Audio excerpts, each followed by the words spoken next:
see the world through other people's eyes. Now, empathy is a quality of character that can change the world.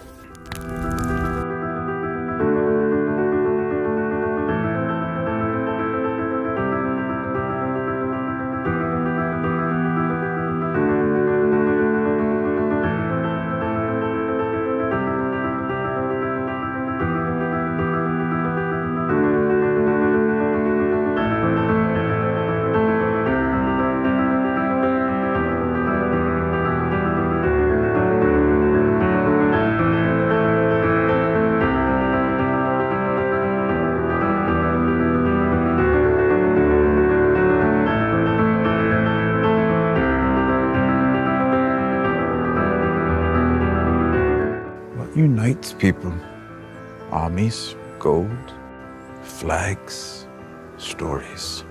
There's nothing in the world more powerful than a good story. Nothing can stop it. If you want to stand out from everybody else, you need to get into storytelling. Draw a different frame around the same set of circumstances and new pathways come into view. Welcome to ARTEFACTLive with me, Scott MacArthur, where we look at the art and science of story. We don't care who you are, whether you're a bricklayer, a professor or a speaker, all we care about is you being a good storyteller. Thank God the drummers arrived. It's time to realise that facts tell, but it's stories that sell. Get me some nasty and get it now or someone's getting shot. And that's a niche of a niche of a niche of a niche of a 1,000 comments. Selling a hemorrhoid cream to someone who's got hemorrhoids. Got a whip. I was born into a deep contradiction. This stuff's magic. God, that's so clever.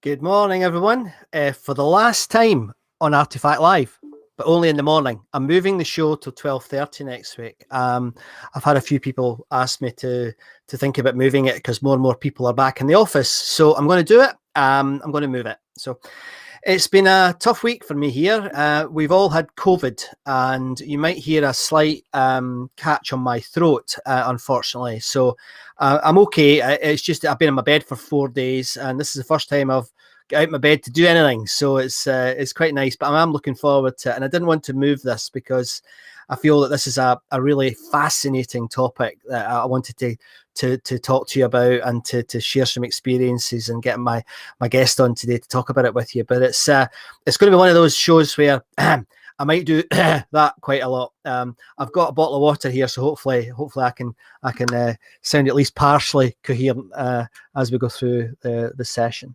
In the last couple of shows, we've gone down a route that I never expected us to take, and that was a route of where we looked at the sort of human traumas and human struggles related to storytelling. And we heard from experts that talked about how maybe stories are only part of the answer and there's a lot more to it. We heard from another person who had, it was an amazing last week. I don't know if you remember, I'll put his picture back up again. Last week we had Chris on, and Chris Freer had an incredible story about, it was everything from bravery to passion, to pain, to nutrition, to recovery, transformation. It was covering everything.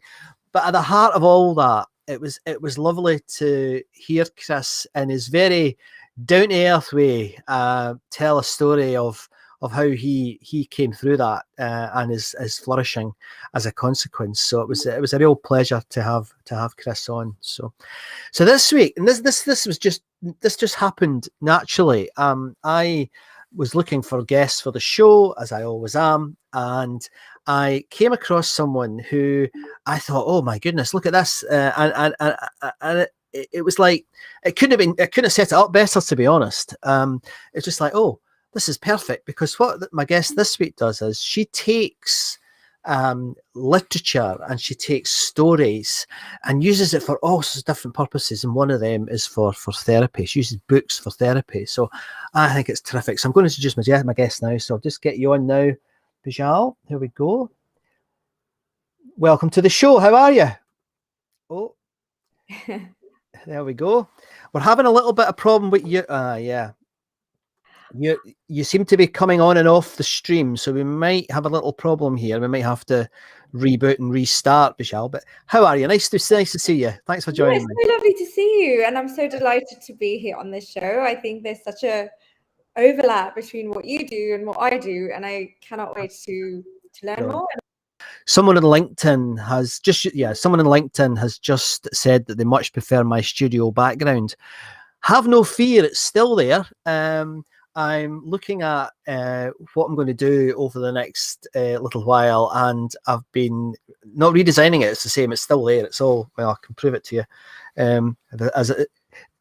Still there. But I've been doing some recording for a client, and they needed me to have a nice simple background, which is why I've got the nice simple background. So hopefully it'll make a comeback. Now the interesting thing is that in the next the next session, if you like, I've got some ideas, so I'm looking forward to changing things, but don't worry, it's coming back. I'm not getting rid of the artifact. Well, we're back now. Hi Scott, can you hear me?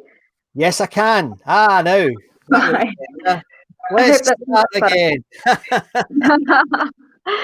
And fingers crossed. Yeah, it looks stable. So fingers. I think there's maybe a little loose wire somewhere in your camera on your laptop.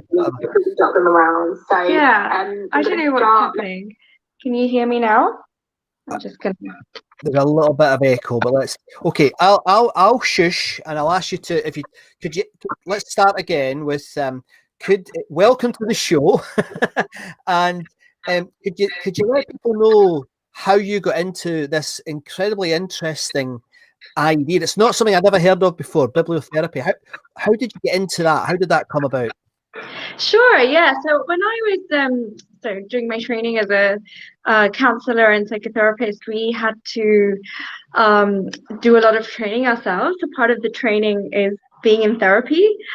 And during those therapy sessions, I'd find myself leveraging literature a lot. So, referring a lot to the Greek myths and Greek tragedies, and like even some of George Eliot's work, and just, I'd just be reaching out to books a lot. And I felt that there was something really powerful here in terms of, being able to explore your own feelings from a safe space. Which was through the character in the book, or through the protagonist, or through the story.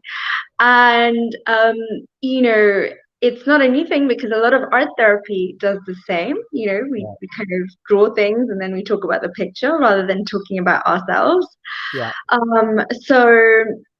So that's sort of how I came across it, and I sort of began like a whole sort of series of research into the topic and into bibliotherapy. And there's a whole host of literature and research done around the subject. There's an excellent book by Dr. Kelda Green that only just came out last year, called Rethinking Therapeutic Reading, and she really sets out like the history of how therapeutic reading has come about, and the sort of four main, I guess, founders, or not founders, but key influences in this space, starting from sort of, I guess, all the way back from the Stoics, from Seneca to Montaigne to George Eliot, and also Wordsworth, and the use of different literary, I guess, inventions, if you want to call them that, but really, the Greek tragedy, the essay, which Montaigne wrote a lot. He examined a lot of his ideas through personal essay, the novel, which was very much Eliot's, and George Eliot was obviously a great novelist, and then Wordsworth poetry. So those are sort of the four sort of literary inventions that I would call, as I call them, that are just really profound in achieving some sort of personal healing, and they facilitate therapy and healing. Anyway, so that was my story, and I eventually sort of ended up launching a bibliotherapy practice, providing sessions, but also kind of curating reading lists for both personal interest and therapy. I had a lot of people who were just curious and wanted specific literature about specific things that we're going through. Yeah. So let me I mean, I guess I had an inkling that such a thing existed because, I mean, I've been reading the Stoics every day for 30 years. I've been reading Tolstoy every day for the last 10 years. It's part of my daily practice. Yeah. It's not something I ever saw as a therapeutic practice. It was more an intellectual practice for me. I never saw it as any therapeutic practice. But where did the idea come? Honestly, I'd never heard of it. Where did this first? What? How can a book act as a therapeutic tool? Yeah, so I mean, we've been doing this for years. Our relationship with books has been around for, 2-3 millennia, ever since the book was really invented. Yeah. But I guess, in terms of formalizing it or giving it a label, I think what happened was, especially during the World Wars, there were literally libraries attached to hospitals because there was so much trauma in the World Wars, and soldiers needed beyond just the medicinal treatment. They did need a lot of sort of, I guess, mental health kind of, not mental health treatment, but not quite therapy. Yeah. And obviously, we hadn't really got to the Freudian stages, or there wasn't really therapy as we know it now. And so they would just be reading poems. Doctors would be writing poems, to their patients. Like John Keats was a classic example. He was a doctor, but also a great poet. And a lot of amazing poetry got written during that World War era, and people would just be soldiers would really be using this. And so there was a lot of literature that was curated at the time to offer it to these soldiers and etc. But then off the back of that, there was a lot of research that was done, and I think it was in 1950 or 1949, Caroline Schroeder, who actually, as part of her dissertation and her PhD, she kind of pulled together a real framework for bibliotherapy, which is not so different to other conventional forms of therapy, but kind of using things like identification with the character, and then being able to connect with the text and explore our feelings and thoughts, and hopefully using that to get to a state of catharsis as you would in any therapy, and then also reaching some sort of resolution at the end, or just being able to sit with our feelings and in a safe space. And I guess literature kind of creates a safe space when we are reading, because we kind of feel safe, we connect, and we also feel safe to explore the feelings in the book, which might be triggers for us, but also feel safe to explore them from a distance. So, and I think a lot of bibliotherapy has been built off the back of her work, but then also it's, like I said, it's kind of pretty similar to many other forms of art therapy out there. Right. So there was one. I mean, your website's extraordinary. The number of books that you've got on there is amazing. If I come along and if people haven't seen your website, it's well worth a look, actually. But if I come along and you offer to write a prescription for me. I love that you say on the website. You'll do a prescription for someone who needs some help. What would you do? How would you go about coming up with the right prescription for somebody who'd come to see you? What's that process like? Sure. So I get you to fill out a questionnaire. Like normally it's on the website, but it can also be, offline. And I would want to make sure it's really, really tailored to what you're interested in, because you have to be invested in the reading. And if it's not something that would strike a chord with you, there's no point in prescribing it or suggesting it. And so I would sort of ask you, do you prefer fiction, non-fiction? What kind of genres do you like? What authors do you like? What kind of books do you like? Just to get a sense of your, what you actually like to read. And then, of course, like, what issues are you looking to explore? Is there something specific? Because obviously, like, that's the whole purpose of the list. And then, of course, understanding your reading habits, like actually how much time do you have to read?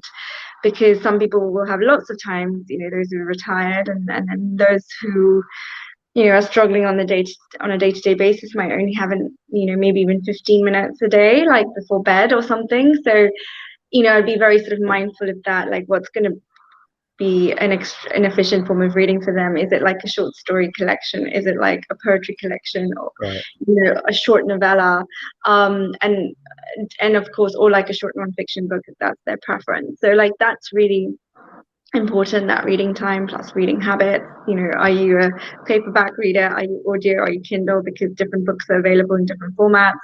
So I guess I would like create a picture of like your reading profile, and then also what are the issues that you are seeking to explore, the therapeutic reading. And like I said, I also do it for sort of, doesn't have to be therapeutic, but like personal development, like if it's a career change that you're going through, or if it's something you're keen to learn more about, like art and culture, or writing, improve your writing skills. It's just, it can be really tailored. I've also had lots of people ask me about travel.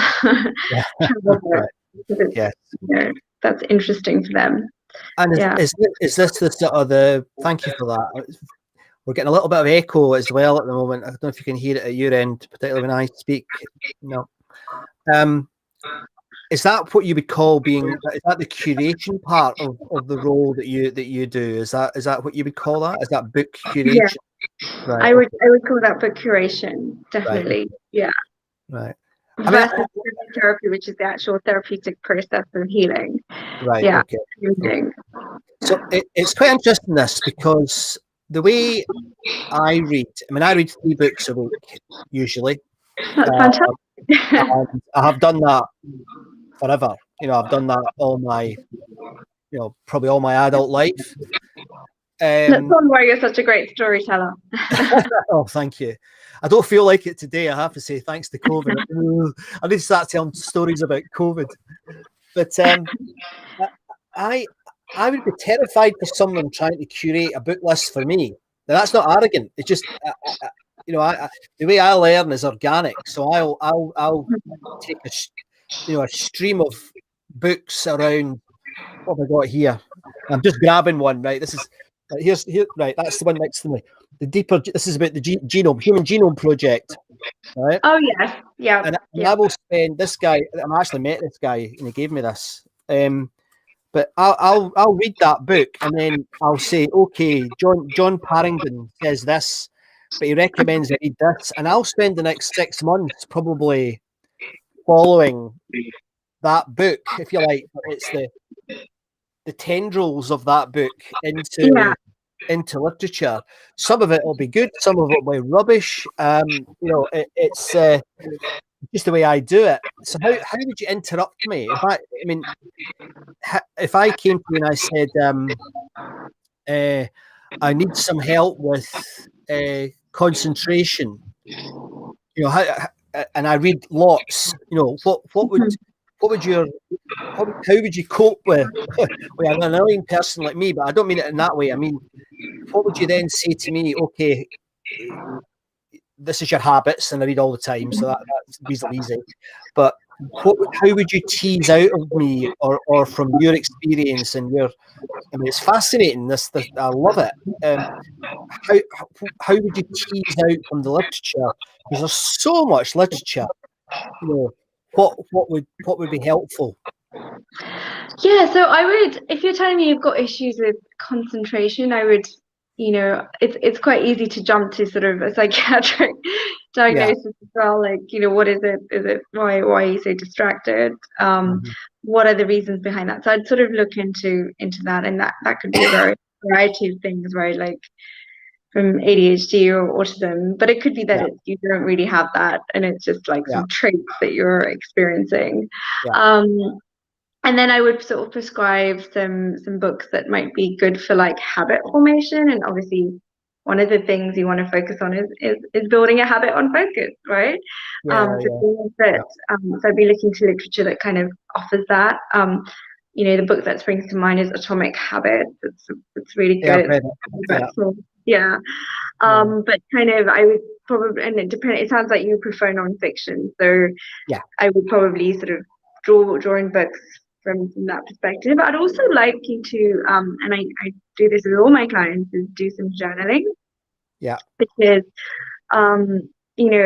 it's such a big part of like self-therapy and self-healing as well as taking it to a therapist if you wanted, which is sort of trying to understand the issues that you're facing, trying to explore them, what you might have picked out from literature, how the literature is making you feel as well, because all these things do trigger emotions in us, whether and often we'll probably choose to ignore them or not acknowledge them, but I think it's really important to honor those feelings as you're sitting with the books or the story, because it's telling you something, and just noticing what's going on in your body, etc. So I'd want you to write down that, and we'd see, like, over the days how that's changing.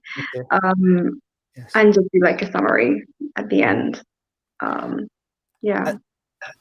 Fab. I'm really quite fascinated by this.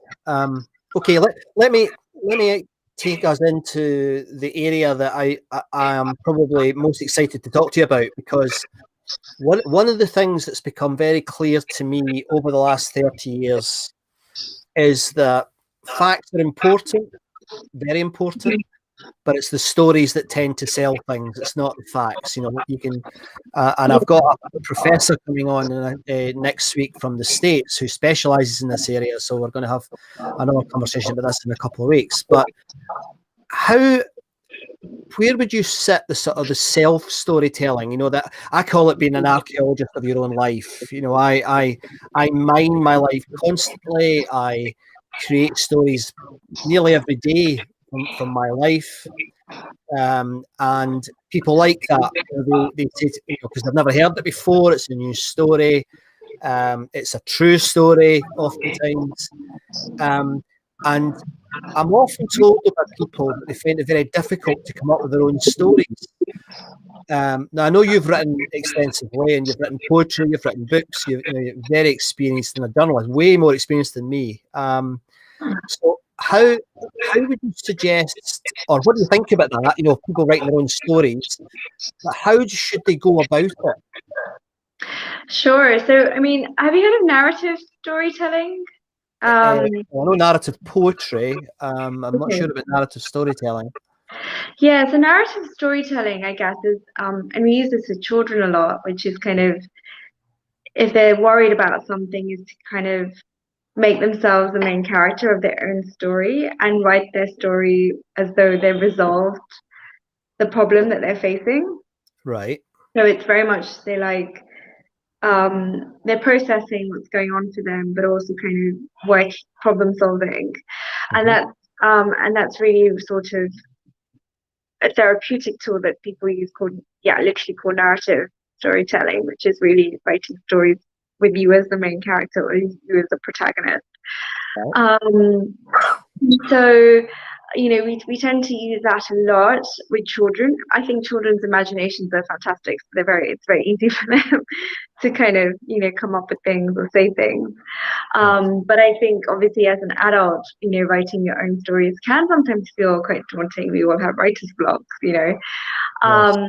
But my first tip would always be like, just write as though nobody is like reading, because that judgment is such a defense. It's going to stop you from writing. Yes. And secondly, I always say actually the best time to write is when you're feeling a really strong emotion, and that could be if you're feeling really angry or really anxious or really irritated. Like, that is the time to write.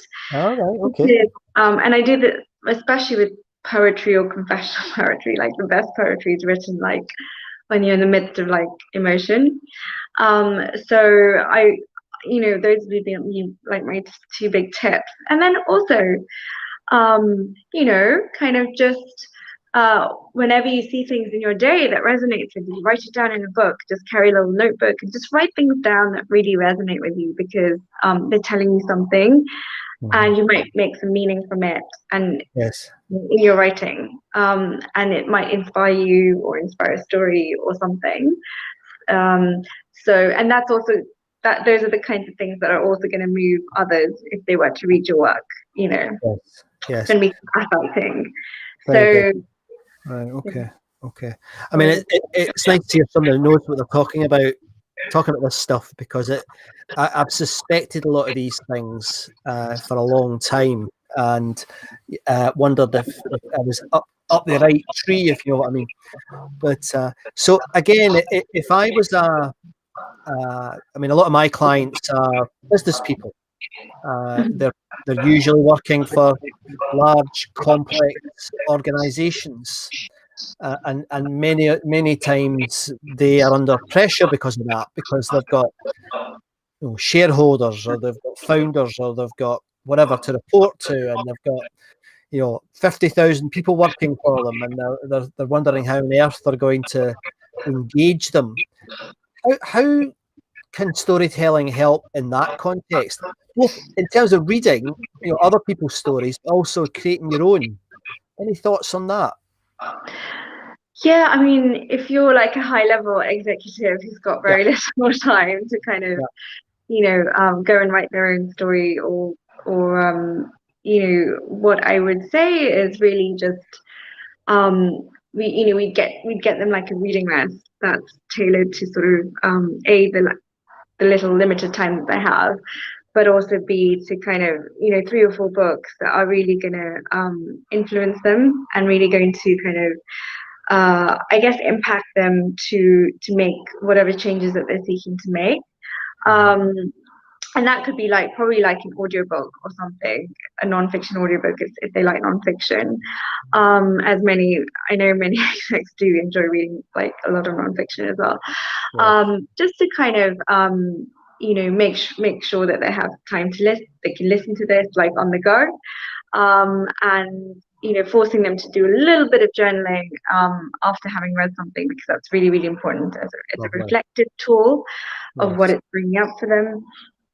And just drawing whatever lessons they can. So this is all, I guess, more of a self-therapy perspective, because I know how busy executives are as well, and they might not always have time for therapy, but kind of, these are the small things that they can do in their day-to-day. I would also suggest perhaps, I don't know, teaming up with someone else, like a book club, and kind of, just reflecting back what they've learned with somebody else, who can kind of offer new insights based on what they've read. I often think that when we read a book, we only see one perspective, and then there's somebody else who's read the same book, and they offer like a lot of different insights. And it's nice to be able to get all of that versus just your reading or something. Yes. So, I've seen the proliferation of book clubs, and I'm slightly cynical, not of the sort of the public ones, reading fiction. I've seen it in the media. Like, a lot of people, I don't believe people are reading the books. And there is some evidence. I mean, I remember reading it was an American study. Obviously it's just one study, but it was they claimed that only 17% of business books sold were ever read, and of that 17%, less than 10% of the people who did it read more than the introduction. Yeah, it's incredible how many books I don't read them. Unbelievable. I mean, I'm guilty. I mean, I am literally surrounded by the things. I adore them. I try to get through them. But and you read them. I've got a slight. I mean, is it better to read them, or is it better to listen to them, or does it not matter? I think you have to do what you immediately can connect with. So if you connect with the voice more and being read to, then I would say that. If you prefer reading and you're more visual, then I would say like paperback or Kindle. I do all mediums, but like my biggest one is Kindle and audio, just because I like to have my library on the go. Okay. And do you think that the summary services, like it used to be, I'm showing my age here, but back when my grandfather was alive, there was a Reader's Digest. They used to send these, 4 books in one. I've still got some of them around the house. I love Reader's Digest. I use one called Blinkist. I use for business books, because most business books are not great, so but I like to, I filter them by looking at the sort of the key outcomes, and then I go in and I read the book of the one that I think the outcomes are interesting. Yeah. There's not always a correlation, but what do you think of that? What do you think of the sort of book summary? I like Blinkist, and I think it is great for nonfiction. Yeah. But I have read like some of the summaries, and sometimes I feel like some of it's just things are missed, right? Because you have inevitably, there's only so much you can include. Yeah. So I don't always I guess if I like a book and I like the summary, I'll be like, okay, I'm going to go get the book now because I want to know more. Yeah. So it's great from that perspective. Obviously, it's great if you're short of time. Yes. And many people do like that, so there's probably a market for that. But like you, who likes to really get into a book or into a subject, I think there will always be people who will need more than just the summary. So if I'm really going to be nosy now. Hold on, I'll get us back on. What's your favorite book? What's my favorite book? Oh God, it's so funny. Like my favorite book. I mean, I've read so many books, but it's very hard to pinpoint a book that's the favorite. But the Celestine Prophecy, which is one that I love, so I can do it like different ages in my life. So like Celestine Prophecy was when I was growing up. It's like a fiction book. Yeah. But it's also just it's like this. Just give me a second. I'm just gonna my charger. It's based in it's about the Aztecs, and they have like this manuscript that talks about basically just all these 10 secrets. That gives you like the meaning of life and the life philosophy. Well, hopefully, that's a shame. Hopefully Bijal will get that back. I'll just put her off for a minute or two. Some weeks the technology is hilarious, isn't it? So while Bijal's hopefully going to come back to us, I think, I can hear a beep.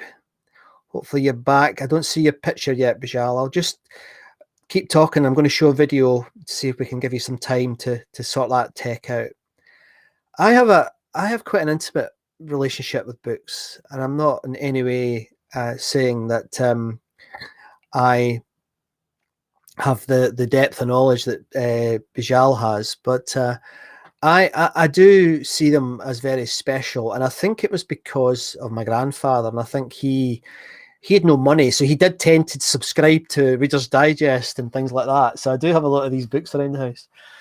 But about 2 years ago, I wrote a piece of poetry about my relationship with books, and one of the things you learn when you're doing live broadcasting is always have a plan B. So I'm going to show you this. It's a very short piece of poetry, but nonetheless, I wrote it. And it kind of summarizes a lot of the wonder that I get from books. I even the simplest book, even the Mills and Boon rubbish, I see it as rubbish, but other people get things from it. And I think Bijal was really emphasizing that there's something there that you can take from a book. So this is how I tried to summarize my relationship with books. With books. Marinating in a room of books, the hardbacks with their strong glossy armour, the softbacks opening for you to read their pages with a wild heart. No Zen illusion, rather an invitation to a conversation. Hearing thoughts and feeling emotions, each a friend's tale and a lesson, some short and clear, others long and tedious. Dust jackets saying everything, or the twisting final paragraph. Daunting effort and exhilarating potential. Which story would you rather live? Go deeper and themes appear, from Beowulf to Shades, the predicaments of human beings, revealing our inner desire for story. A vicarious experience, a mirror, wiring reality. But which reality? Regardless of truth, something dark tells us how the story ends. Inner lies creating gentle meaning, sculpting our conspiracies. Will the writer's vision be the end of us? So I wrote that in this room, and before it was the studio that's normally here behind me, it was all books, and I get something quite. I mean, I'm not, as you know, I'm not into spirituality, and I'm not into a lot of the sort of the more esoteric things that people are into. But there is something that I find very calming about books. Their general, the relationship with them, and just their presence. And I think it's why I'm so drawn to libraries. And I still escape. You know, once I get over this COVID, I still go to Oxford as often as I can to read in the Bodleian, or to visit the new. I think is it the Western Library? Beautiful place, very, very beautiful. Now Bijal's back. Let's see if we can get this to work. Let's have a go. Come on, let's have a go. Hi there. I'm terribly sorry, everyone. That's all right. Yeah. Don't be daft. It's not- one of the things you really learn about this sort of world we live in, all the organisations talk about how it's great to do visual and virtual and all the rest of it. The technology's still catching up. It really is, and it's just yeah. So I was in the middle of asking you what your favourite book was, and you like the Celestine Prophecy.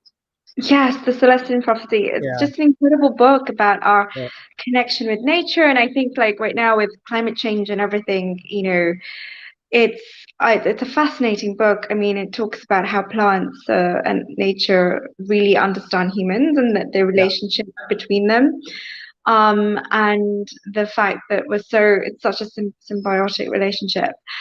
And I know it's quite, in a way, it's similar to the Overstory. I don't know if you've come across that. It was like, and he's written a new book called, I think Richard Powers or something. Yeah, and he's written a new book called Bewilderment, which I'm about to read. And I know it won the Man. Did it win the Man Booker or something? Yeah, it's just amazing. Like it was shortlisted. Sorry, and it's the Celestine Prophecy was obviously written a very long time ago. It's based on the Aztecs and their life philosophies. But it's such an interesting way of looking at life, and like how almost reminds me a little bit of Eastern philosophy, in the sense that it's more communal, and it's less sort of individual. We in the West, we live in a very sort of individualized society. We're thinking about ourselves and the ego, and it's just a beautiful book on like group healing, the being part of a group with nature, like humans and trees. And it was one of my favorite books growing up, and I think whilst it was based on this Aztec myth, it's a brilliant work of fiction, but with some truth in it. So I think you should really, I would really recommend that. And then as I've grown up, I as a teenager, I love like A Thousand Splendid Suns, Khaled Hosseini, who's actually sort of he's Afghanistani, and Americans, obviously, with everything going on in Afghanistan at the moment, it's quite sad. But there's a lot of echoes of the Taliban rule in that book. But it's a brilliant book, just his writing and his ability to get into the people's. I haven't heard of that one. What was it? Remind me of the name. I haven't heard of that one. What was the name again? A Thousand Splendid Suns. He also wrote The Kite Runner. Oh, so I know that one. Of course you do. Yeah. So this is the other one of his other books. Just brilliant read.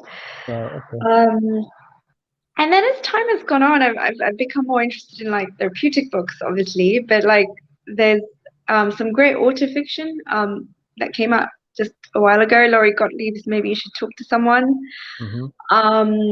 It's about a therapist talking about her own therapy, but also the therapy of her clients.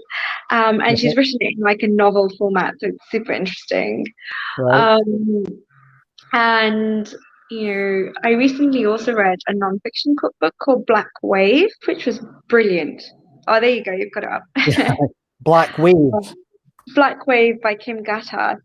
And it's actually a political book, but it's super interesting about like why the Middle East is in the situation that it's currently in. Obviously, sort of, it all sort of you need to also read A Peace to End All Peace before you read Black Wave to give you the full history. But pre-colonization, post-colonization, the Iranian Revolution, the Saudi, anyway, I think I'm getting too technical, but it's just a brilliant, the way she's written it, this journalist, Kim Gattas, I think she's a journalist for CNN, like brilliant storytelling, again, very fast paced. Like it's a very nice, but with everything that's going on at the moment, the good war, the bad war, like I think there's, as the US label it, but the bad war with Iraq, the good war with Afghanistan, it's a brilliant book, non-fiction if you're into non-fiction. And then other fiction books are like Gentleman of Moscow. I love that. Sort of. It was a great lockdown book. But I can keep throwing recommendations to you guys, so I think I should stop. No. I think it's a privilege personally when someone recommends a book to me and they're being honest, and I'll tell you why I say that in a minute, because there is a reason why I say they're being honest. I actually think it's a privilege, because if they have invested, I think we'll have to do this a different way. I'm going to have to put you off, but you're still here.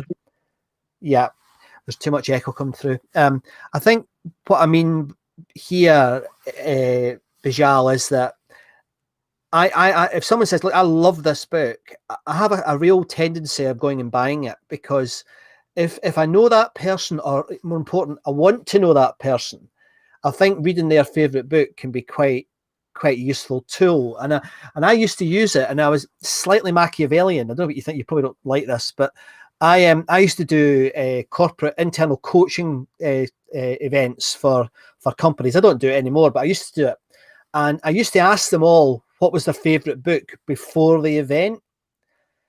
And I'd pretty much read most of the books that they would say, Lord of the Rings, Shogun, the usual, but there was always a few of them I absolutely knew had never read that book.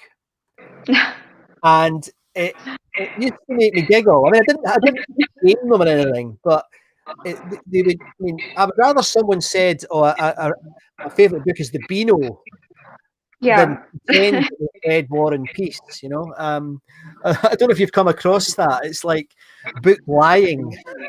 Yeah. I mean, probably. I mean, I think people probably feel such a pressure to come across as cultured, or or people read well, and so and it's it's very interesting. It's very interesting. But it's a great way to know about someone. I think it's a wonderful way to really learn about somebody, like just through the books that they read. Like you instantly kind of get a sense of what kind of a person someone is, their personality. So that's a great trick. And no doubt some pseudo psychologists will have some way of putting people in boxes depending on the books that they read. I'm sure there's a model, red book readers are this and yellow book readers are that. There always is somebody doing that. And the final thing that I would really like, I mean, regular followers of this show know, Bijal, that I'm a massive poetry fan, and I'm not massively well read in terms of poetry. I mean, I have my probably 20 different poets that I really love, and I was never schooled in poetry particularly. I mean, I was weirdly when I was at university, my very first university building was in Craig Lockhart in London, in Edinburgh, which is where Sassoon and Wilfred Owen wrote their great poems. Really? Okay. In that building, it was the hospital where Dolce Decorum Est was written, and others were written in that actual building. Oh wow! But what do you think about what is it about poetry? What does poetry bring that is maybe different to narrative storytelling or non-fiction? I think poetry, because it's so succinct and sharp, I think it instantly takes you into an emotional space faster than, I guess, any sort of fictional narrative does.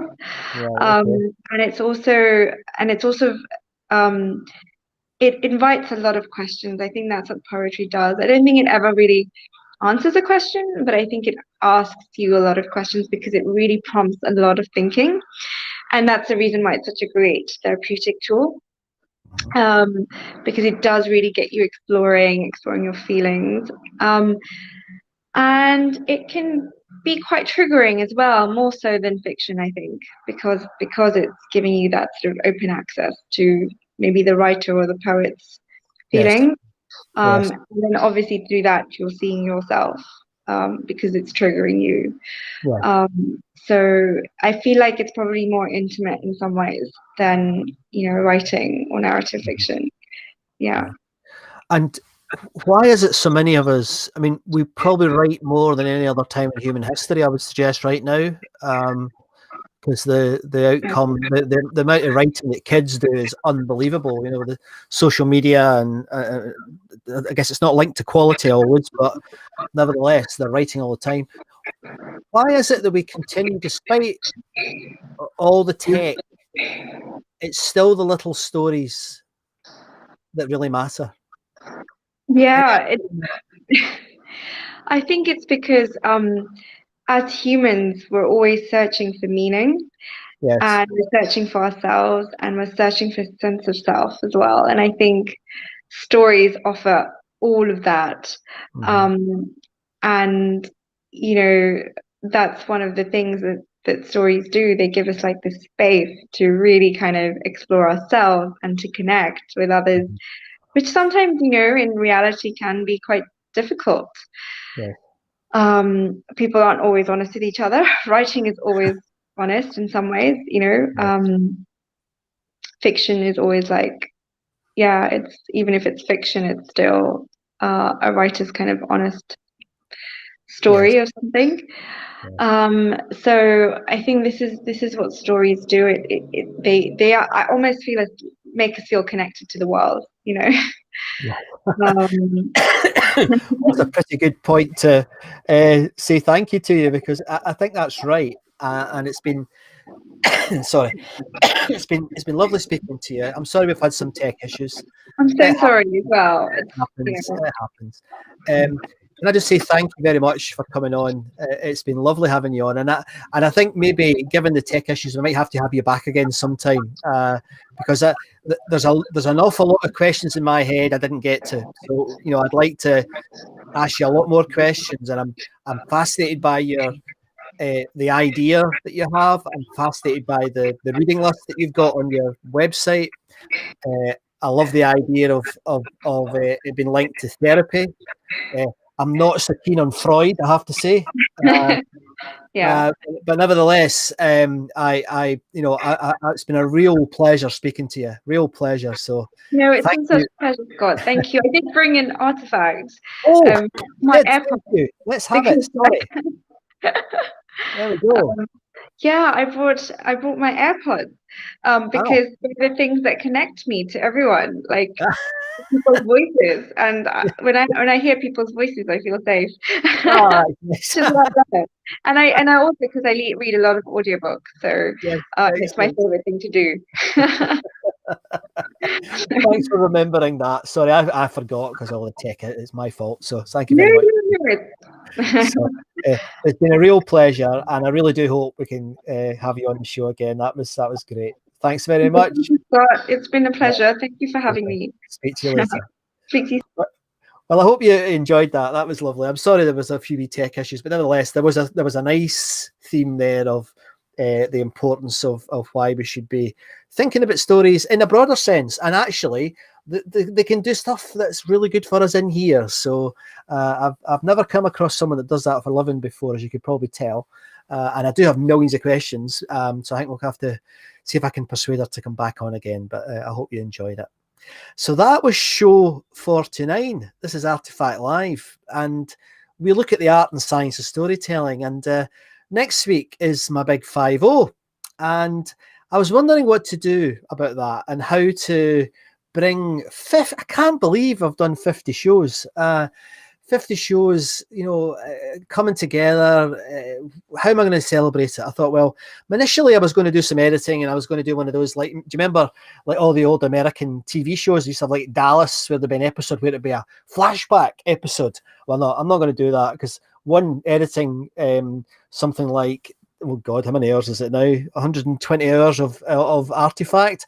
I'm not sure if I can control all of that at once, so I'm not going to do that. But what I am going to do, I've got one of my buddies coming back on again, because him and I and it's this guy here, Tom Stanhope. Him and I started sort of looking at changing our careers, if you like, or changing a focus of our careers when lockdown happened. Tom, who's been on the show a couple of times, used to make films. He still makes films, and he's good at it.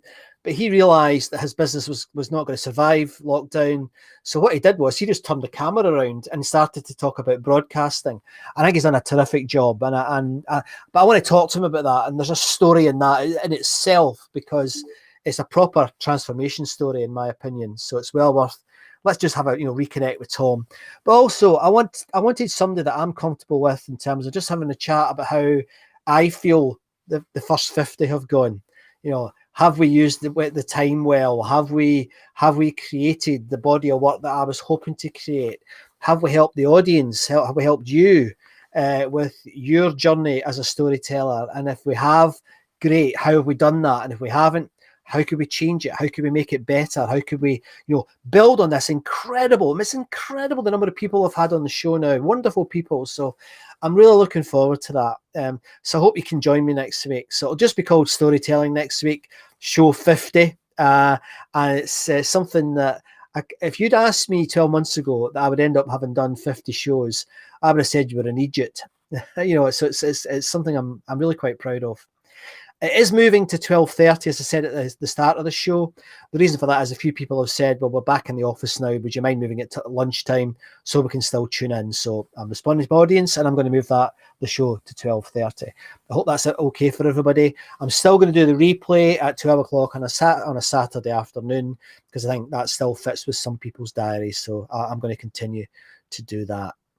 And that leaves me really with just to say thank you. Thank you very, very much for my guest, Bijal Shah. I thought she was absolutely magic and did really well with the technology she was having to put up with. So thank you very, very much, Bijal. It was terrific to have you on the show. My name is Scott MacArthur, and you've been watching Artefact Live, and I can't wait to come back with the 50th show next week.